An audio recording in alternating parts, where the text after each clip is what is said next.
Hola, una vez más.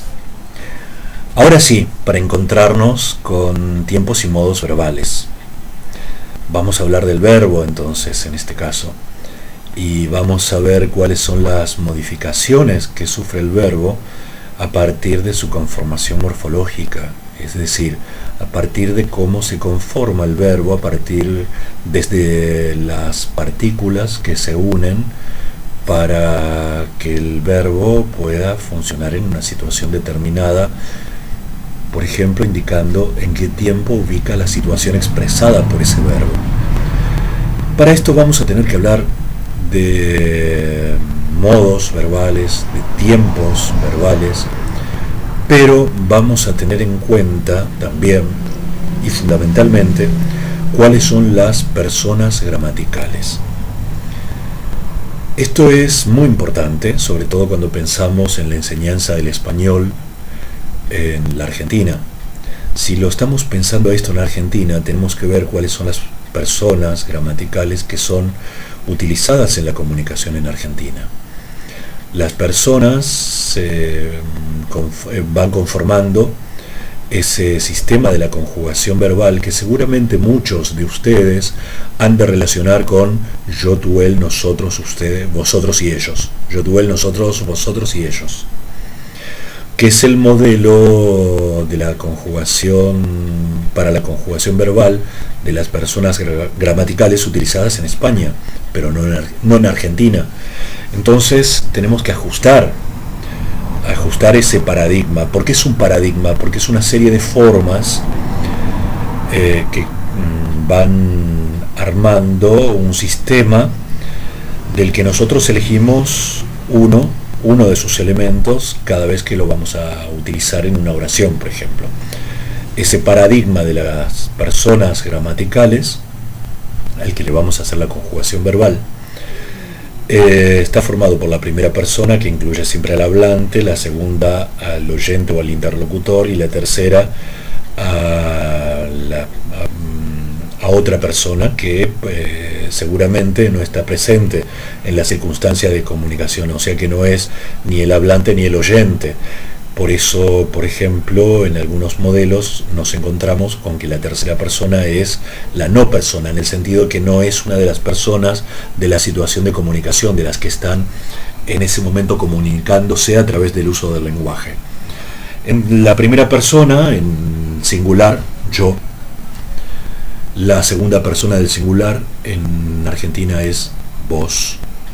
Luego vamos a ver que también tenemos la forma usted, pero la vamos a utilizar más para cuando veamos con más detenimiento otras particularidades, como por ejemplo el modo imperativo y los distintos registros, etc.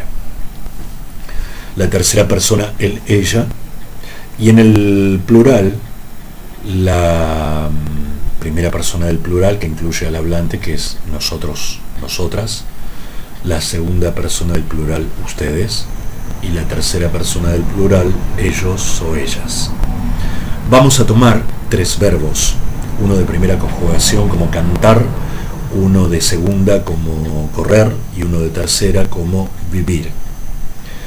Cuando vamos a encarar el trabajo con el verbo, el primer concepto que tenemos que clarificar es el concepto de modo verbal.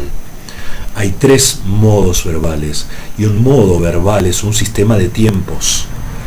Y ese sistema de tiempos está organizado según la manera en que se presenta la situación. En primer término tenemos el modo indicativo. El modo indicativo viene de indicar, indica, el modo indicativo, indica algo. Ahora, en primer término, el modo indicativo, ¿de qué modo presenta las situaciones? Las presenta como si fueran reales. Entonces, si alguien dice Juan corrió esta mañana, está presentando como una verdad, algo real. Juan corrió esta mañana. Y lo de indicativo tiene que ver con que indica en qué parte de la línea del tiempo que nosotros interpretamos mentalmente se ubica la situación. Ahí tenemos la línea del tiempo, que es como en matemática, Y en esa línea del tiempo tenemos una larga recta, ¿se acuerdan? La recta no tiene principio ni tiene fin, es infinita al principio y es infinita al final. Y si la cortamos, como ustedes vieron ese corte en el medio, en matemática pondríamos un cero que separan para atrás números negativos y para adelante números positivos. Y en la línea del tiempo ese cero es el punto ahora. Y ese punto ahora, que nosotros podemos ver aquí, ese punto ahora, nos está indicando el momento de la enunciación, es decir, el momento en que estamos hablando, el momento en que se está usando el lenguaje. Ese es el punto ahora. Por ejemplo, yo ahora enseño tiempos verbales.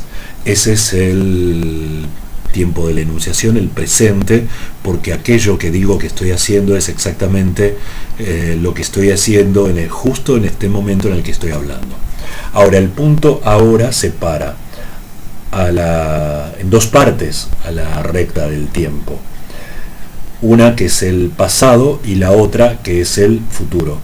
Del presente para atrás, como aprendimos todos en primer grado, tenemos el pasado, y del presente, de la hora en adelante, el futuro. Ahora, en este momento, ya estamos cumpliendo el futuro, lo que era futuro cuando yo empecé a grabar este video, ¿no? Porque aquello que empecé a decir cuando lo empecé a grabar ya forma parte del pasado. Ahora, eso es en líneas generales cómo se organizan los tiempos del modo indicativo, porque el modo indicativo siempre nos va a estar indicando en qué parte de esta recta, en qué parte en el cual de sus semirrectas se ubican los tiempos verbales. Y el modo indicativo también tenemos que decir que indica en qué punto o en qué intervalo de la línea del tiempo se ubica la situación verbal, o sea, la situación expresada por el verbo. Eso es el modo indicativo. Presenta, recuerden, las situaciones como si fueran reales. Tenemos dos modos más. El modo indicativo tiene 10 tiempos verbales, 5 simples, 5 compuestos. Luego del modo indicativo tenemos el modo subjuntivo, que tiene 6 tiempos, 3 simples y 3 compuestos. Pero, ¿de qué modo presenta el modo subjuntivo las situaciones expresadas por los verbos? Las presenta de un modo que es probable, improbable, imposible. Por ejemplo, si yo digo quizás mañana llueva, al decir llueva estoy indicando algo probable, no real. Si yo digo si hubieras estudiado, al decir hubieras estudiado, estoy presentando una situación imposible, porque ¿qué supone el pobre hablante que me escucha decir eso? Supone que le estoy diciendo no estudiaste. O sea, esa es la característica del modo subjuntivo, el modo de presentar las situaciones, no como si fueran reales, sino como si fueran probables, poco probables, improbables, imposibles. Y el modo imperativo, que es el último y tiene un solo tiempo verbal dentro de este modo, presenta las situaciones como instrucciones a cumplir por parte del interlocutor. Por eso es el que se utiliza, por ejemplo, para las órdenes. Cuando alguien dice, por ejemplo, abrí la puerta, se lo está diciendo a otra persona, le está dando una instrucción de qué es lo que quiere que la otra persona haga, que es abrir la puerta. Si le dice a un auditorio plural, por ejemplo, atiéndanme, les está dando una instrucción de qué es lo que quiere que hagan, que lo atiendan. Eso es entonces el modo imperativo. Entonces, modo indicativo, modo subjuntivo, modo imperativo. El modo indicativo presenta las situaciones como si fueran reales e indica en qué parte de la línea del tiempo se ubican las situaciones. Y van a ubicarse en puntos o en intervalos. Esto vale solamente para el modo indicativo. Luego tenemos el modo subjuntivo, no las presenta como reales, sino como probables, improbables. Y luego el modo imperativo, que se utiliza para las órdenes precisamente porque es el que presenta las situaciones como instrucciones a cumplir por parte del interlocutor. Esto es la introducción a modos y tiempos verbales.